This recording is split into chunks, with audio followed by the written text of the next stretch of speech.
Great. Welcome to TRIIBE Talk. We'll wait a little moment while people settle in.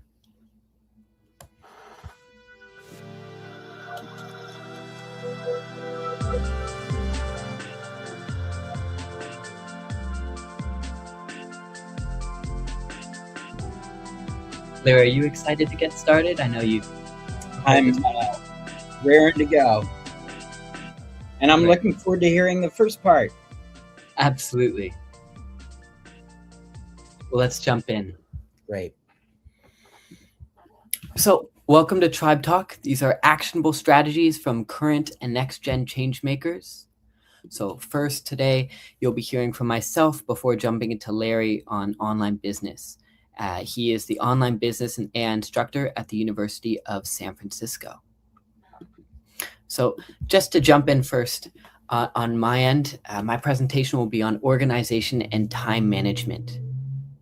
So as an onset, I want to start by recognizing a good quote that levels myself, which is that people will forget what you said, but they will never forget how you made them feel.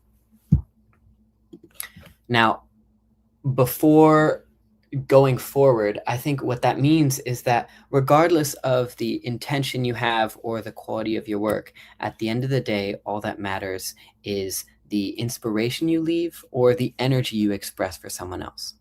And I think the same is true for organization. You see, before you organize your work, you need to organize your mind or yourself, right? You can't pour from a cup that's empty, or at least you have to overflow first. Now, one of the ways that I like to organize on my own rights is with sorting jelly beans.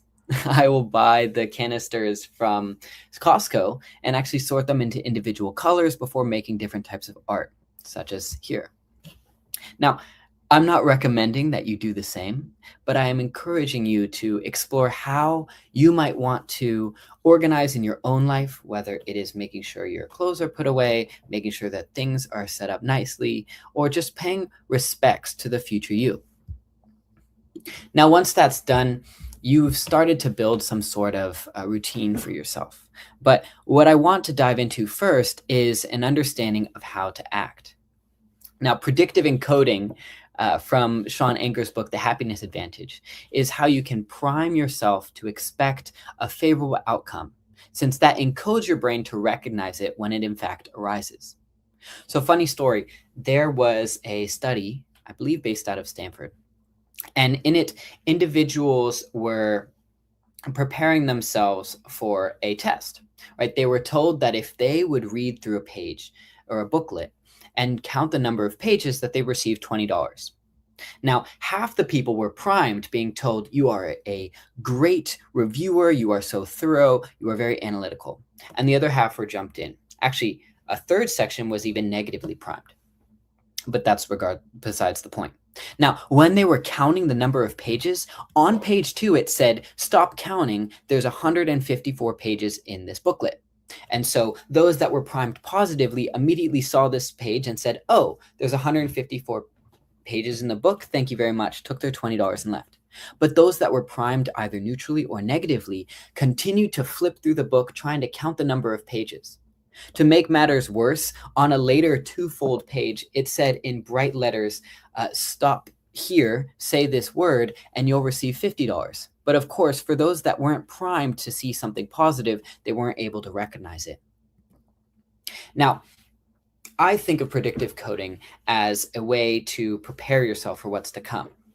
But on top of it, I also want to consider another book by Mark Manson, where he states that when we're choosing our problems, we feel empowered.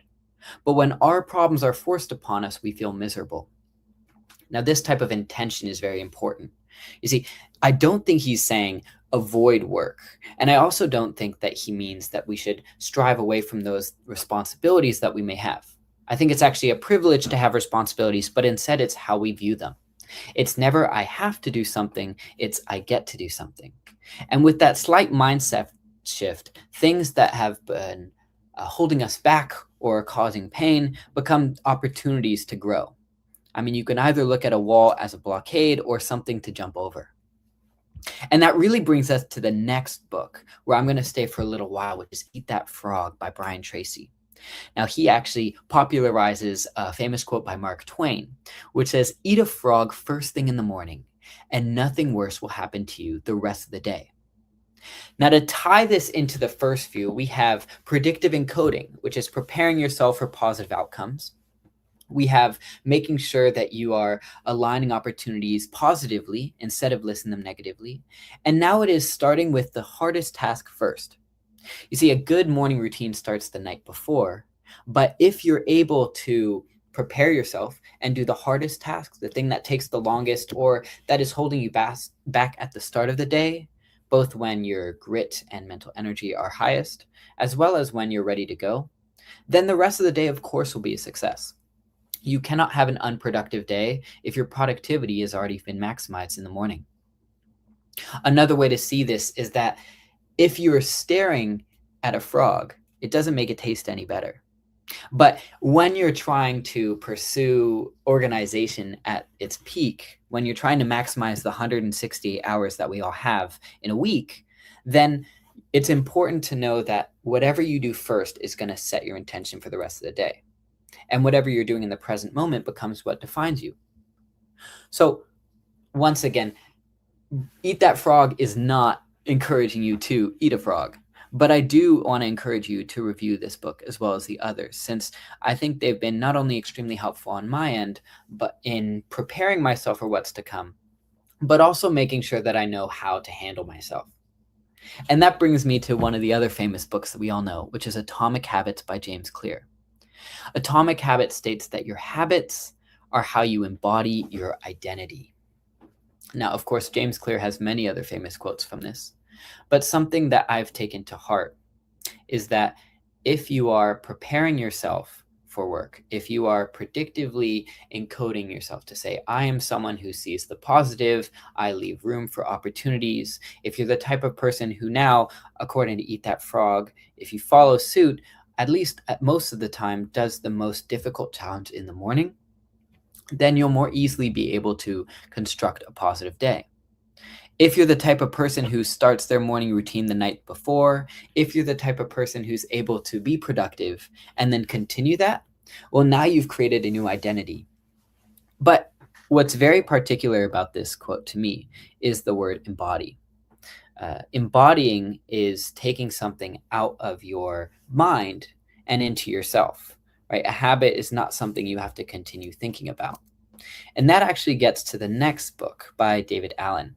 Now, I did not read these in order, so things became harder as I was trying to decipher them. But after rereading them, I did get a new sense. And of course, as we go through this presentation, we'll take some time to review at the start so that you can see how they flow together. I certainly encourage you to review them yourself. But David Allen says that your mind is for having ideas, not holding them. What that means to me is that if we're the type of human who can only do one thing at a time, and we're not actually that special in that regard, then the more that we're able to have an action come from ourselves, our body, and less from our mind, the more we free our mind for staying open to new ideas. I mean, this dives straight back into predictive encoding at the start, where if you're expecting favorable outcomes, but you have a habit of doing the work that you have in front of you, well, now all of a sudden your mind is left free to explore new opportunities, right? You get to be free. Your work becomes something your body does. We feel empowered because we've decided to do so. We've started with the hardest task in the morning.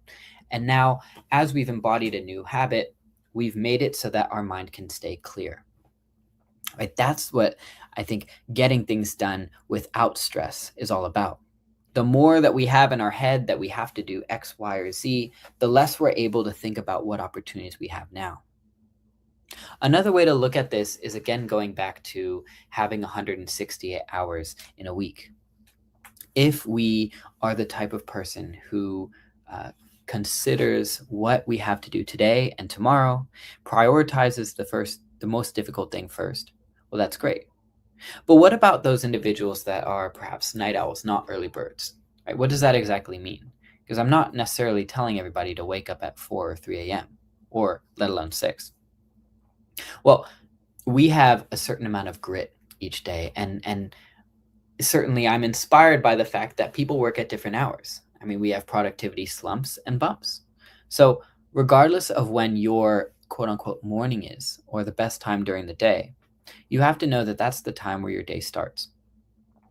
In other words, I almost consider it where if someone is more productive at night, then to me, their 8 a.m. to 8 p.m. becomes an 8 p.m. to 8 a.m. They get very productive at night. They start at 8 p.m. or 7. They work through the night, and then they sleep on their work. And that has to be part of the activity, right? If you're sleeping, of course, your body is resting, but your mind is still running. And so I encourage you, even though it sounds strange, to try to do your work in your sleep, to consider what happens when you wake up with a good idea. And when you rest, letting yourself reset or unwind the right way, then you'll be able to, solve problems in your sleep. It's the same with memorization, right? Quite often, tests come out where they say, if you study something one night, language, problem set, a Quizlet, then you're not going to get the best results that same night. But if you sleep on it, all of a sudden, everything comes back to you more easily, right? That's just because when we're asleep, of course, there's no room for distraction. You only dream one dream at a time, even if you flip between them. So this brings me now to a book that I actually slightly disagree with, although I appreciate the concept that Tim has created. Right now, Tim says very well that being busy is a form of laziness and encourages people to find ways to maximize their time, their productivity, to create a 4-hour work week. He certainly wrote this before AI, so it's before a time where we can rely on other tools to do work. But it is about how do you make sure that you're maximizing your productivity in relation to others. In other words, when you're considering running through your work, when you're considering how to stay on top of things, if you're the type of person who gets the hardest task done first, even if it takes 2 to 3 hours, well, now you've done way more than the person who avoids their one actual responsibility by jumping around to all the side problems or problem sets, right? But another thing that gets confused on my end and why I slightly disagree is on what it means to be busy. Since I believe we're never busy, we just make time, right? We all live the same 168 hours of the week. And sorry to jump back into that number so often. We all sleep similar amounts. We all eat for similar amounts of time. So when someone says they're so busy, actually, I see that as a challenge and encourage them to find a new way to rethink themselves, right? Not only are you closing yourself off to new opportunities, because now you're defined as someone who's busy. And when you hear, as we all have, someone say, I'm too busy for this, I'm too busy to that, well, now you stop inviting them to things. Now you stop thinking about them because you just assume they're too busy. And because you know that they live the same amount of time, in reality, it's they're too busy for you. So when we consider the 4-hour work week, I think that he is saying you should be spending 4 hours on a project that helps you sustain your life, and the rest should still be spent on things that you care about, right? I don't necessarily think when you look at this type of book and you see someone relaxing there, that we should spend the rest of our waking days relaxing. I myself love to get involved in new projects and ideas and supporting those around me. So I wouldn't agree where my free time, my rest of the day would be spent lazing around. I mean, reading books would be great, and I do encourage it. I don't think that's a limitation. But I also wouldn't say that it's something to jump into. Again, if we are the type of person who can keep productive and manage the first 4 hours of the day very well, now I would agree with him that in our first 4 hours, we can be just as productive as someone who spends 8. But for entrepreneurs, for founders, for people who time is money, where a week has to be compressed into a day, now I think it's impossible to say that being busy is a mental framework. But I will say, and actually before I get into the next slide, that I will agree it's not the right move to say that you're always busy or to fill up your time. Okay, you're starting a project, you're trying to be an entrepreneur, you're building a new solution, you're excited for your work, you should be doing at least something nonstop. And whether you're socializing with friends to take time and rest, you have an identity now. You've encoded and embodied the identity where I am the person who is building this project. And that's okay in the short term. It means that you can encourage yourself to work on it on the weekends. Otherwise, there's the types of people who are comfortable in their state of being, and they're not in the same pace. But when you're jumping forward, you have to make sure that you're not saying, oh, I'm the type of person who is a founder. I'm building this type of company or organization. So I'm going to go out to these conferences just for the sake of going out. In the same way, you're not supposed to go out to speak just for the sense of speaking. You're not supposed to reorganize a deck just because you want to keep looking at it. Right? You have to stay doing something that's actually productive. Cheers. I actually don't know who Jeff Nippert is, but I'll have to look him up. Right, next up with the untethered soul. This is something that I've found really helpful as a form of discussion that actually ties in line with Buddhism. Michael Singer is someone who describes that we are not our body, we are not our mind, because otherwise we wouldn't be able to hear ourselves think. And we are not our heart, right? So when we separate ourselves and we consider us as, I guess, someone that is just an observer, someone who's taking appreciation to what we see, well, now we get to the point where we have a newfound opportunity to grow, right? If we separate ourselves from our body, then if we break our leg, that's not us, that's our body. And so the identity of someone with a broken leg disappears. And that's a cop-out excuse of an example just because we know that's temporary, but everything is temporary. I mean, Michael Singer talks a lot about the emotional refractory period, which is the amount of time that something affects us. If you get fired from your job and you're upset about that, that totally makes sense, right? But if you get fired and it's a year later, well, that's a different story, right? Just like how Atomic Habits says that we have to identify and embody something, when we allow ourselves to be consumed by something negative in the past, well, then that's where things start to change. I think we start to shift our identity into someone that's trapped. Now, to be sure, this is a very provocative quote. If you fall along the way, just get up and forget it. Don't waste your time. So I certainly don't agree. I think it is an attempt, and he does explain later on why he's discussing not wasting your time.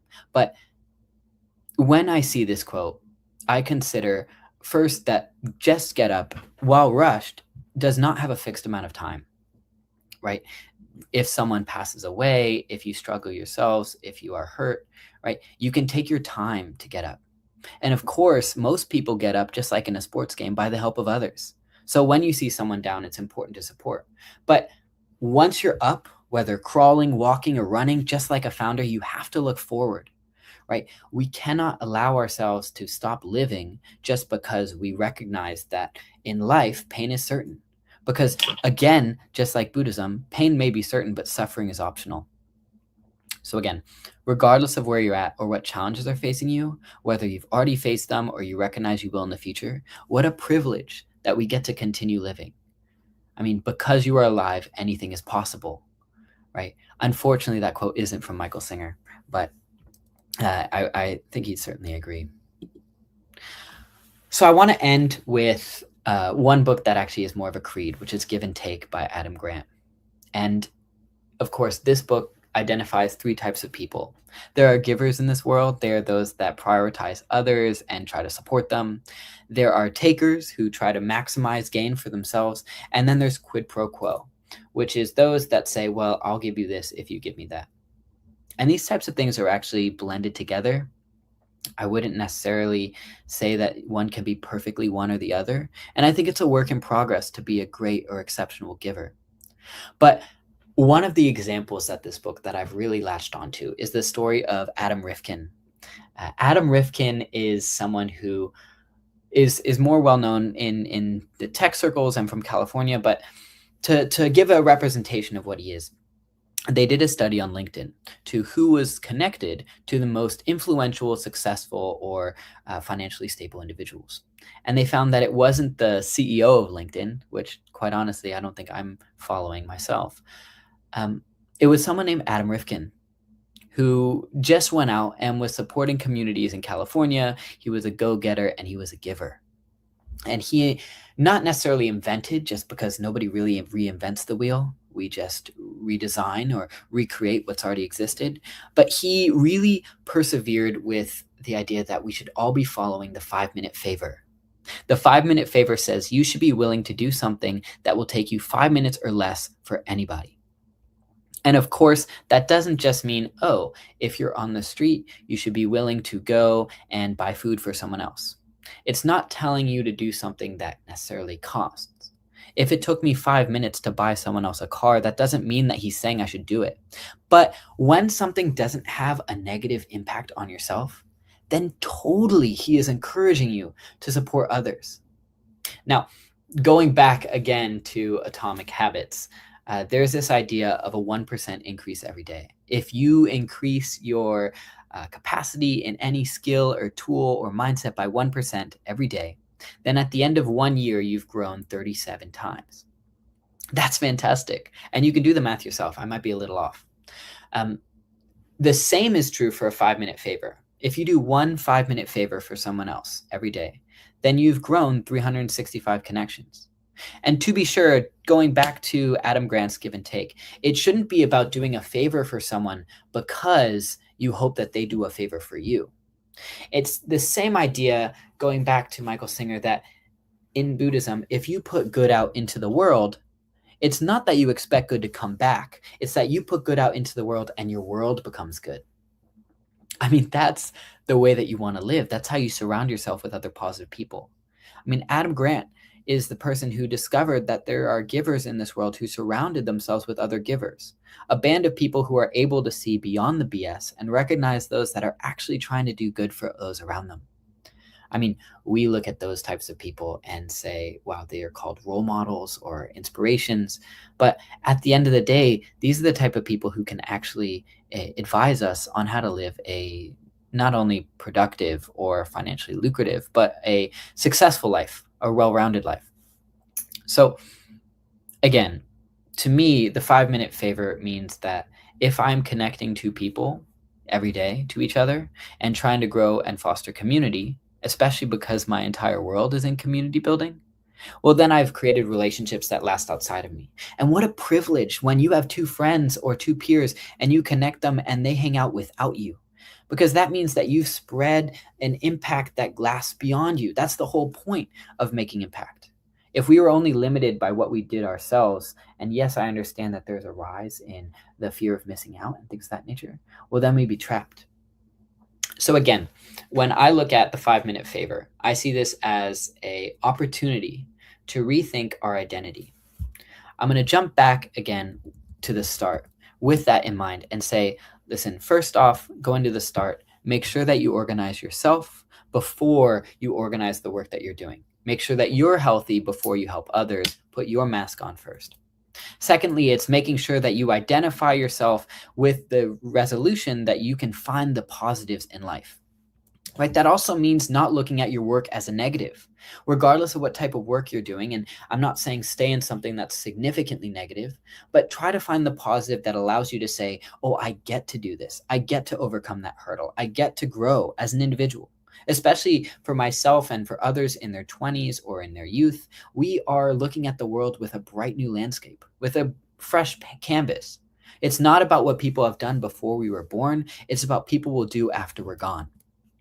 Eat That Frog again says that the way to be the most productive is not to wait and stare at problems as they face you, but to tackle the hardest ones first and embrace that, yes, it won't taste good, but at least it's out of the way. Atomic Habits says that we should shift ourselves from embodying our identity in our mind to embodying our identity in our actions. Right? We should be considering what routines actually help us grow as an individual instead of what routines trap us. And for rewards, the same thing. Now, I may be strange because when you consider routines, one of the ones that comes up most often is that we all brush our teeth the exact same way. If you're not thinking about it, you're probably holding your toothbrush with the same hand and starting at the same part of your mouth. So I encourage you, if you want, to try switching hands when you brush your teeth. It's a lot harder. Or start on your tongue or the left side, top or bottom. And again, now David Allen says that our mind is for having ideas, for staying creative. If your identity is someone who always explores new ideas, well, you're bound to find something good. right? It says that for every 100 ideas, one is good, regardless of who thinks them. So the more time you have to come up with fresh ideas and embrace them with an open mindset, well, then the better you'll be. As long as your body is the one carrying forward your identity as someone who is persevering and struggling. With Tim Ferriss, he's saying, don't just allow yourself to get busy for the sake of it, and don't identify as someone who is busy. We all live the same amount of time, so let's make the most of it and appreciate others for how they're spending it. It's not being lazy to sit and watch your favorite TV show. If you're interested in it, go for it. If it helps you unwind and relax, we need to do that. Even animals play. I mean, there's videos now of crows that will play in the snow, right? That means that regardless of the actions that you do to unwind, you should embrace them. We can't all work 24/7. Otherwise, sleep wouldn't be a thing. Michael Singer says, yes, if you fall, you should take the time and appreciate what's going on, but you shouldn't allow your emotional refractory period or the impacts of the past to affect your present. And lastly, Adam Grant with Give and Take embraces the opportunity to be a giver for others and to grow your community instead of take from it, as well as to have a 5-minute favor mindset. When the opportunity arises where you can do something for someone else, go out and do it. Not only will it refill your bucket and keep you overflowing, but it'll give you the mindset that you are the type of person who seeks not only the best opportunities for yourself, but for others. That's all I have. Thank you so much for listening. Are there any questions before we tie on to Larry?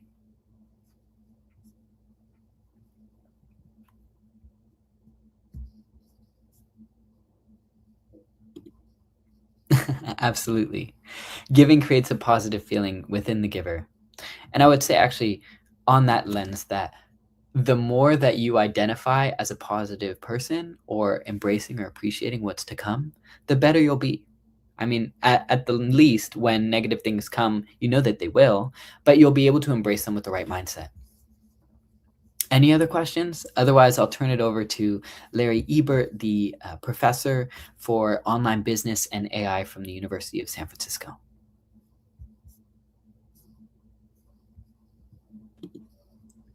Great. Larry, are you all set? I'm all set. Wonderful.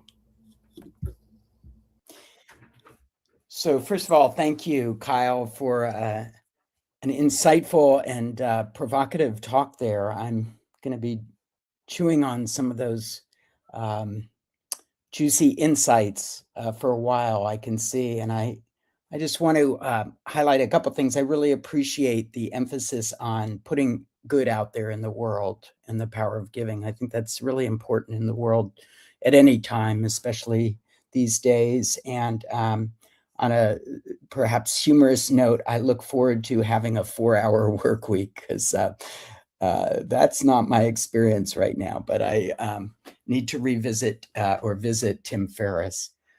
So actually one more thing to say, which is over the years, I have thought, wow, I need to take a time management course. And my joke to myself was, yeah, but I don't really have the time. So it is about prioritizing. One slight clarification, I am a professor that teaches some courses in AI at San Francisco, and there are others. So I just want to be clear and give a shout out to the others who are doing great work at University of San Francisco and of course beyond.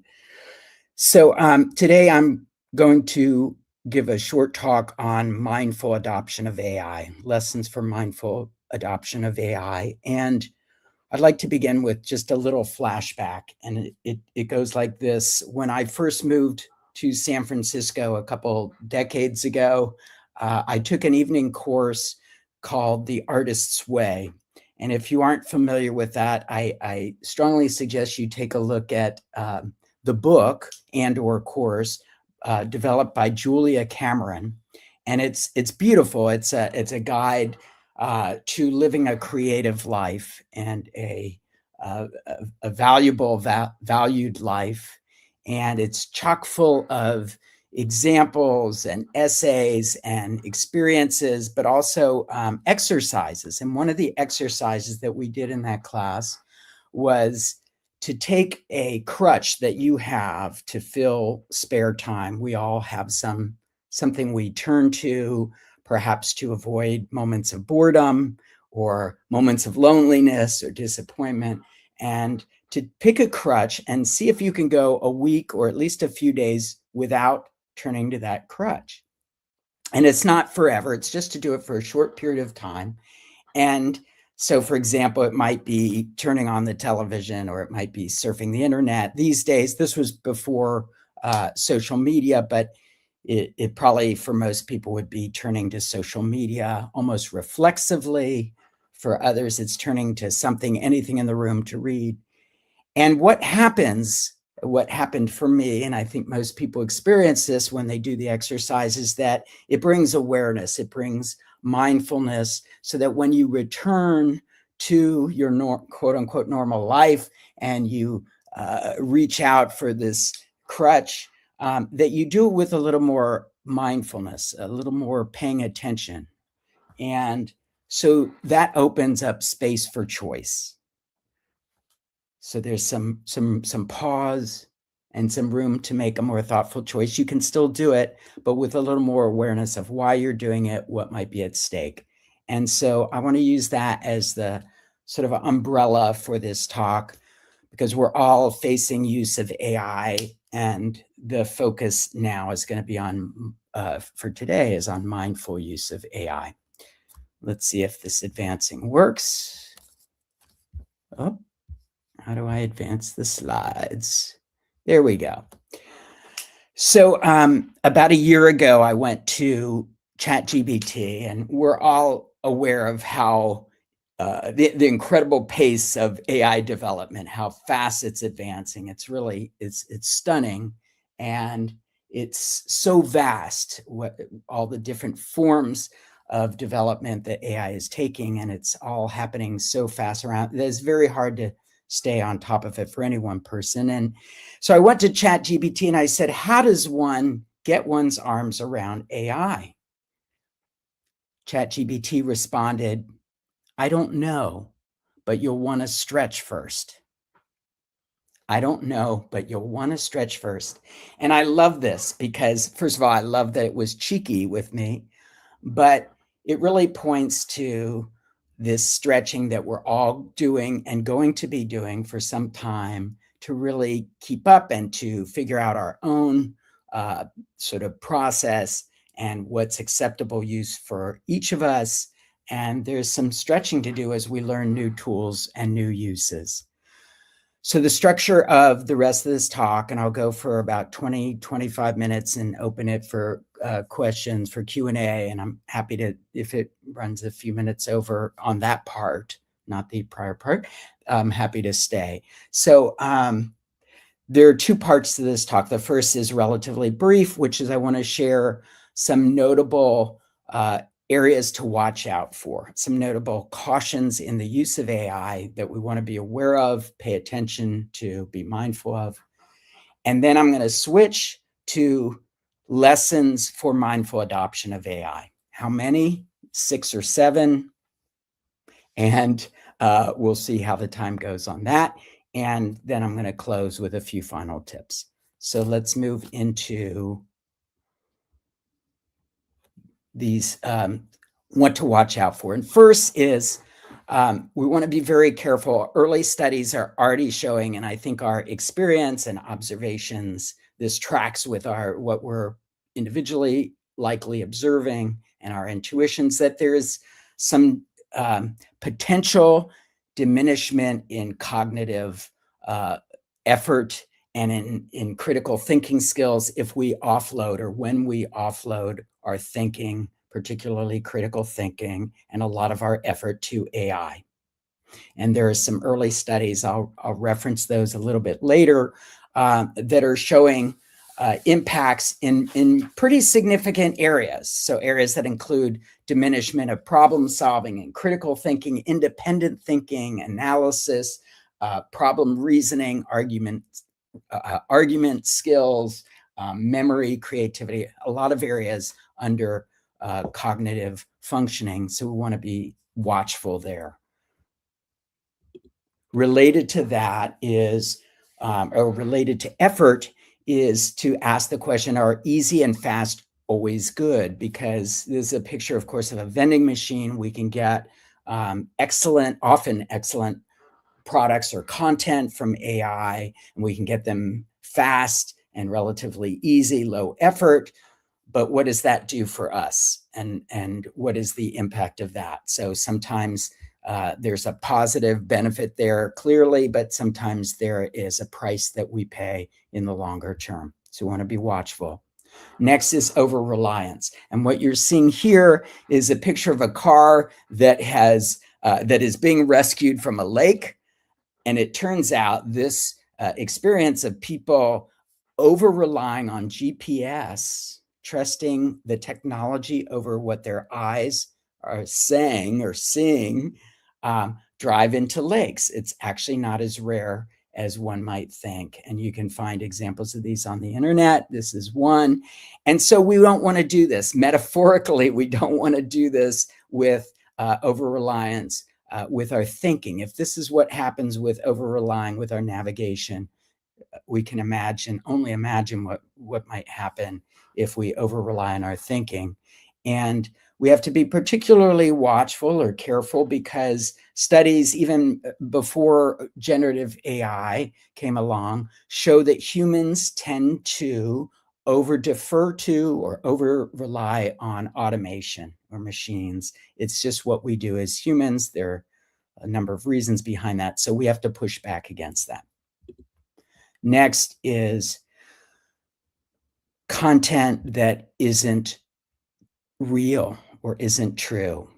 And of course, we know this. These are some old pictures, but we know in various areas, these happen to be related to politics, but it can be in any field, any area. And it may or may not be intentionally manipulative or deceiving, but we know that option exists in many areas, in many fields. So we just want to be careful and that we don't too readily believe what we see and what we hear. And of course, this ability for AI to create not just images, but synthesized audio and videos, of course.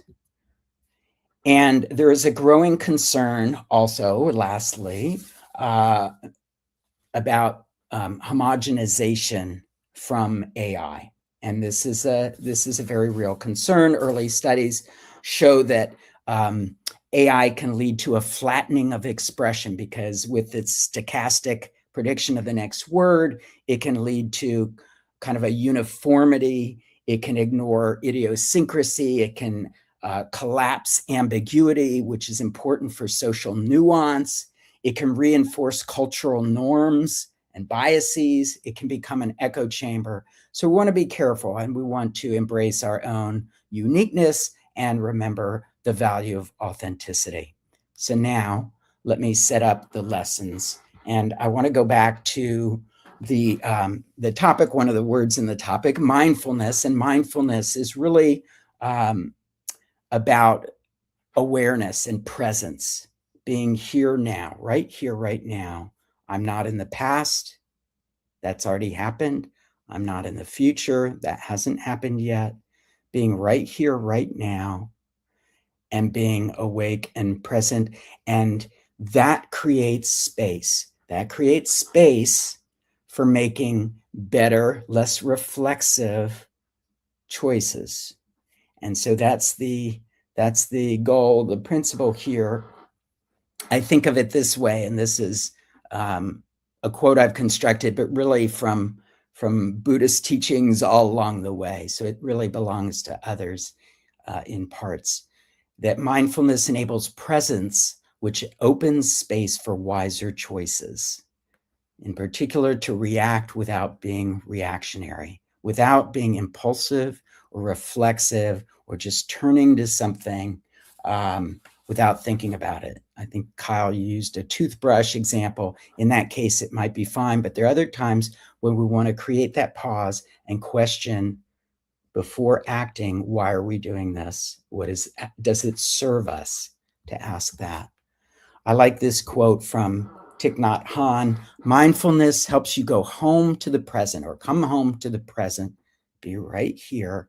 If you don't know Thich Nhat Hanh, get to know Thich Nhat Hanh, who passed a couple of years ago, prolific Buddhist teacher and writer, So there's a lot to read, and just a beautiful, beautiful philosophy and encapsulation of Buddhism. So let's go into the lessons. Lesson 1, it's your mind. Use it or lose it. And we can look at studies. There are early studies that show this. And again, we can rest on our observations. You can see if this tracks with your experience and your intuition. So you can see for yourself. But there are a couple of seminal studies now, one out of MIT, one out of Carnegie Mellon and Microsoft, that appear to show that there is a diminishment of cognitive faculty of critical thinking, and that's deeply concerning. There are limitations to the study, so we have to be careful not to overgeneralize and not to freak out, because they are limited situations, and there may be ways in how we engage with AI to avoid, to circumvent this loss, or even to flip it. But we do want to be careful.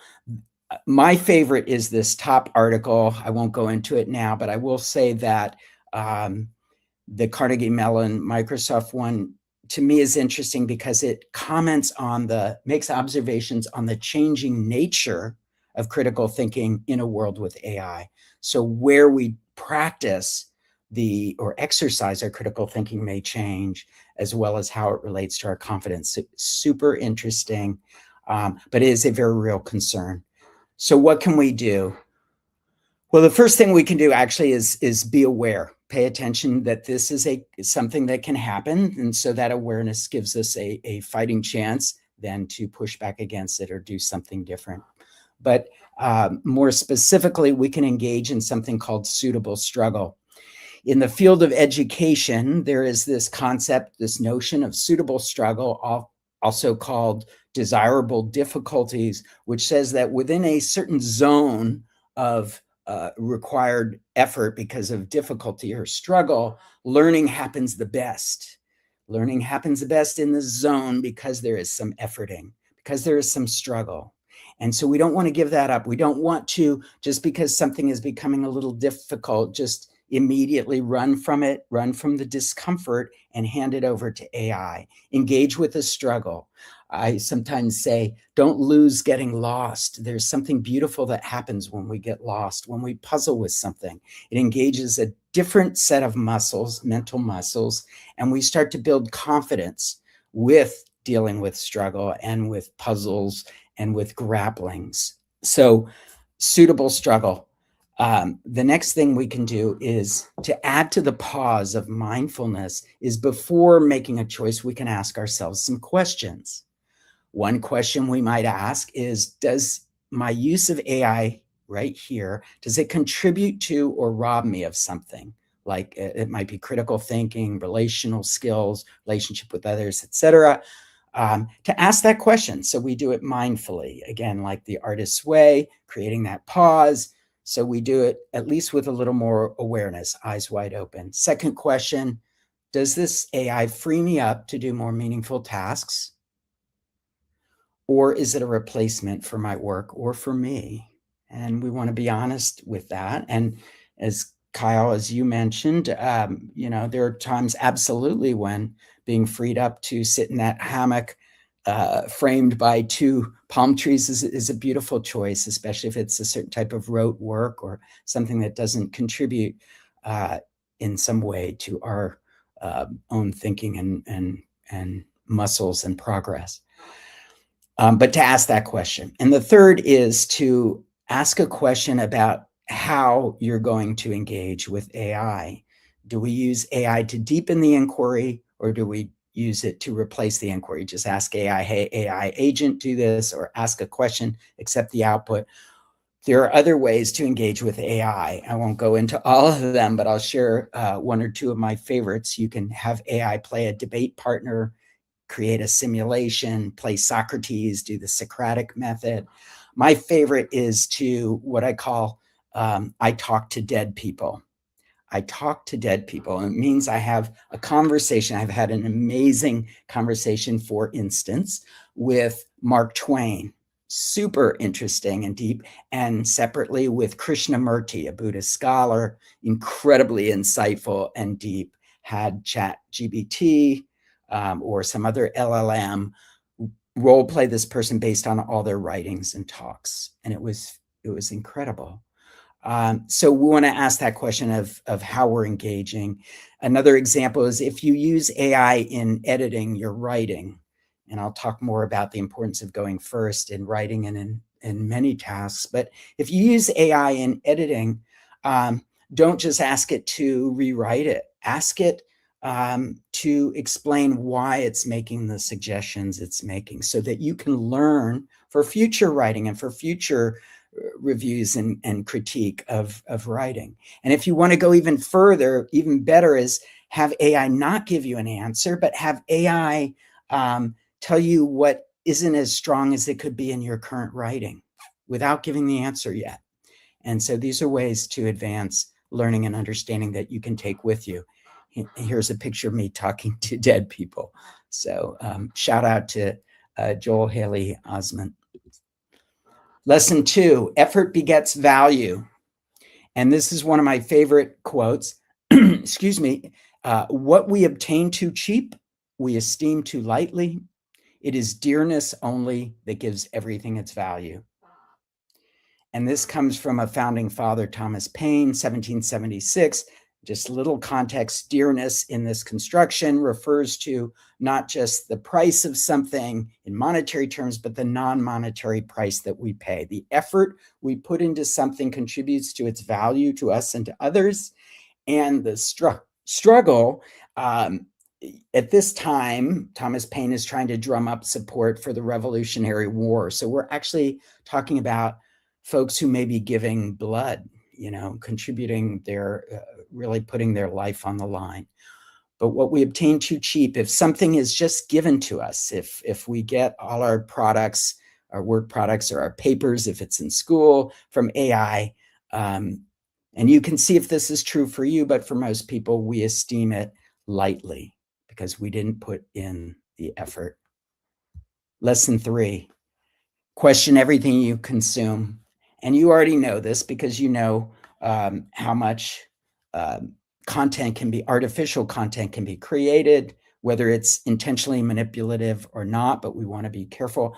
But you can also question the nature of your interactions. So there's been a lot of discussion recently in literature about the sycophantic nature of AI, of large language models. They talk pretty, some even more than others. If you're like me, at some point you had this experience where you're like, gee, every question I ask, it begins its response with, what an excellent question, Larry. Wow. And so you start to wonder, is that really true? Or is it just trying to sort of brown nose me in a way or please me? And so we can question that. Perhaps more significantly, we want to guard against this human nature to over defer to automation and to machines. So we have to actually push back. And there's some things we can do. We can ask not only, is this true of content or information, but we also want to ask what might be missing? What might be missing? There's an incredible book. I happen to have it right here because it's going to be using it for a class, Thinking Fast and Slow by Daniel Kahneman. And it's amazing on the nature of our cognition and some of the foibles, some of the strengths of our decision-making and thinking and some of the weaknesses. And we, spoiler alert, we have many, many weaknesses that we fall prey to. And one of them is what you see is all there is. What you see is all there is. And so we look at something, it makes sense, it supports perhaps, and this is called confirmation bias, but what we want it to say, and so we run with it, and we fail to ask, is this complete? What might this be missing? What might be missing? And then you can also ask, what are the ramifications if this is wrong? So you have a sense of what's at stake. Lesson 4, build your base from the real world. Build your base of experience from the real world. And it doesn't mean use AI in all kinds of ways, wild ways that are super helpful, but build your base from the real world. So there is a now well-documented phenomenon called the expert problem with use of AI. And it goes like this. The expert problem emerges from an observation that those in a field or in any topic really, but the fields that were most present to begin with, healthcare and law, that those who are experts or the most experienced tend to use AI more skillfully than those who are beginners or less experienced. And this probably tracks with your intuition. So why? Because when we're more experienced with something, we can spot the BS or the hallucinations or the spurious information. We can question it, but we can also ask deeper, better questions. And so it's important to, as a friend calls it, to do the pre-work. And that means lean into doing some of your own experiential work with the topic. Don't just rely on AI. So anything you can do to develop or experience something about the topic helps you become more skillful in your interaction with AI. And that can be experiencing it directly or interacting with others, asking others. There are many ways to grow, but do some of the pre-work so you don't fall prey to the expert problem. And pay a little attention to a little awareness also to, do you have a sense of what you don't know? And can you fill in some of those gaps, some of those spots? Lesson 5, one of my favorites. Your unique voice matters. You matter, and your voice matters. Please develop your voice. Have a point of view, have a perspective, have opinions. Have your own unique style of expression, or your style of expression doesn't have to be exactly unique, but be you, develop yourself, because in a world where AI is working alongside humans and coexisting with us, we want to still have a place, something that's special, and to contribute. And so these are just some examples of things that we tend to do pretty well as humans that AI hasn't caught on to yet as much. So you see sentience, we have these senses, and we have feelings, we have emotions, soulfulness, if not soul itself. Relational skills, really important. Initiative, inspiration isn't on here, but I would add that too, intuition, etc. And you'll see a few that might look curious, like mistakes and idiosyncrasy, and I'll speak to those a bit more in a moment. So lean into these. This is what makes us human. So some things that you can do. First, be yourself. Develop your unique voice. Second, embrace mistakes. Okay, so in biological evolution, there are some theories that suggest that mistakes by the individual, or mistakes, sorry, in the biologic process are what enable biological leaps. So mistakes enable leaps. In certain theories of theology, mistakes by individuals serve a greater purpose by highlighting or illuminating issues for the greater good. And we can learn from them. And of course, we can learn ourselves. We learn so much from our mistakes. So don't run from mistakes. When I did a study, well, I'm gonna save that for the Q&A. The last one here is go first. And this is perhaps my favorite of all. In activities where you get to choose that are beyond rote, that are meaningful, juicy, creative, maybe it's writing, maybe it's coming up with new ideas, go first. Go first, try first before engaging AI. Why? Because something different happens cognitively when you go first, face a blue sky, blank page, if you want to call it that. That's a different set of muscles than editing another person's work to build on it. So go first, even though it takes some struggle. Lean into that. I have to switch that to I get to, hearkening back to Kyle's sharing there, I get to do that. I get to engage in some going first and some struggle and some blue sky. Lesson 6, lean into being adaptable. You've noticed this. You already know this. The world's changing so fast. There's so much going on. Lean into that. I love this quote from John Kabat-Zinn. You can't stop the waves, but you can learn to surf. There are things you can do to be less, first is mindset of being less rigid, of recognizing change, of leaning into that, embracing it. Don't build 10-year plans. Be closer in times things change, building contingencies, practice pivoting, practice paying attention to trends. All of that helps us lean into being adaptable. And just a couple closing tips. Question the impacts of AI and your use of AI. So I didn't mention much about this, but most of you, I'm sure, are aware of the huge energy consumption of AI. So that's more of a collective issue, but pay attention to that. Let's see what we can do to manage that, to either reduce the energy or to manage it or to have guardrails. Same thing with copyright. When you're engaging with copyright, what appears to be copyrighted information, maybe consider seeking something more original and guiding it that way. And lastly, coach AI. You can coach AI. You can coach large language models to be the best resource for you. So for instance, when I use AI for healthcare, I always begin, well, now it knows me because of a subscription, but it knows that I'm going to ask it to be empathic and supportive and positive, hopeful, encouraging. So, and it does beautifully, but you still have to question it. You still have to challenge, but it can be a more profound partner in that way.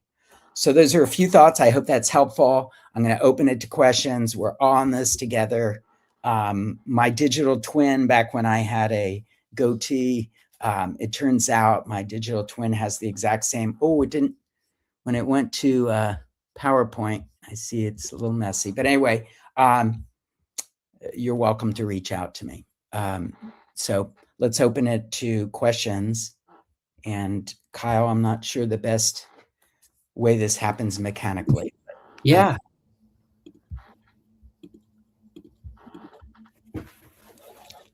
Any other questions? Otherwise, Larry, this QR code will also go to your LinkedIn. So beautiful. Okay. Making it a little easier. Okay.